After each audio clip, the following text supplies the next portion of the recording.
Talvez uma das coisas mais difíceis para a gente colocar um novo plano em prática é justamente mudar o nosso hábito, ou mudar os nossos hábitos, ou alguma rotina específica a qual prejudique esse novo caminho que a gente quer seguir. Em 2015, quando a gente estava se mudando para cá, meus pais me deram esse livro, O Poder do Hábito, e ele, apesar do tamanho, metade dele é muita abobrinha, mas ele tem algumas coisas que são muito importantes para a gente entender como que os nossos hábitos funcionam e como que a gente pode fazer para mudar esse hábito. O autor, ele basicamente diz que quando a gente tem essas rotinas, esse hábito, ele acontece num negócio chamado loop de hábito, que tem 3 pontos. O primeiro é uma deixa, que é a ação que vai desencadear a minha rotina, propriamente dita, o hábito, e essa rotina me gera uma recompensa. É por isso que toda vez que essa deixa acontece, eu volto para essa rotina para ter aquela recompensa. E isso acontece sistematicamente. E muitas vezes esse hábito gera um resultado que para nós não é positivo. Vou trazer um exemplo do livro.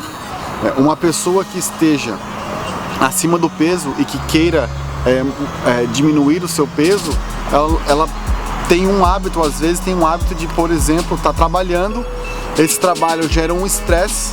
Para aliviar esse estresse, ele para o trabalho, come alguma porcaria, que gera uma recompensa, o alívio de estresse, por liberação de hormônios que causam sensação de prazer, e ele volta a trabalhar. Quando gera o estresse de novo, ele repete. Então, quando a gente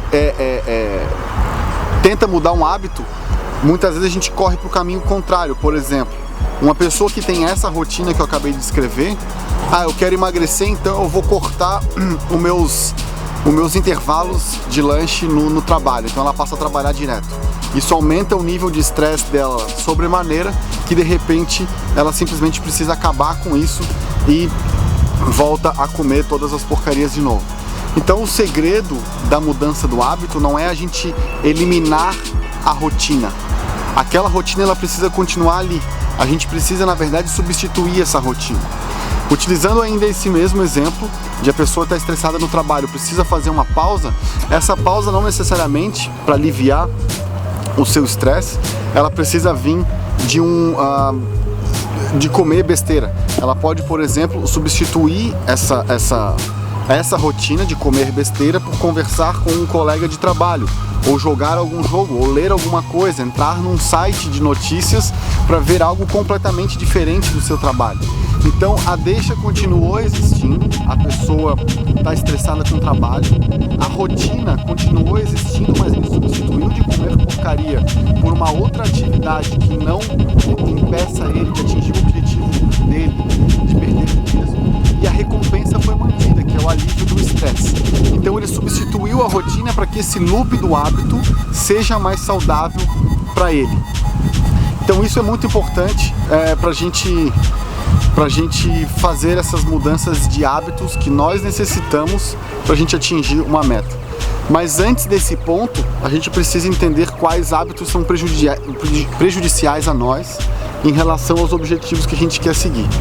Então eu vou dar uma tarefa que para mim foi muito útil e eu vou voltar a fazer esse ano, que é simplesmente fazer um mapeamento de todas as atividades que a gente faz durante o dia.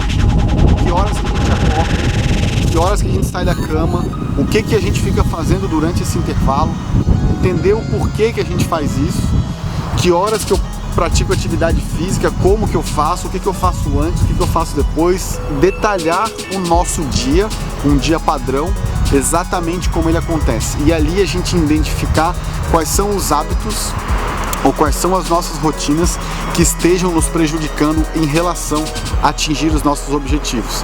Aquilo que estiver prejudicando, a gente vai tentar alterar para algo que gere a mesma recompensa que aquela atividade nos gere, mas que nos leve em direção ao nosso compromisso. Depois que a gente fizer isso, a gente elimina o que não presta, insere novos hábitos e segue em caminho nos nossos objetivos. Essa foi a penúltima dica de como eu particularmente faço os meus planejamentos anuais, e amanhã eu vou falar sobre os 3 primeiros meses. os primeiros 90 dias são essenciais para a gente cumprir o nosso planejamento. Então a gente precisa ter um plano de ação muito bem determinado para esses 90 dias, os primeiros 90 dias do ano, já revendo as nossas rotinas, revendo os nossos hábitos em direção aos nossos objetivos. Valeu!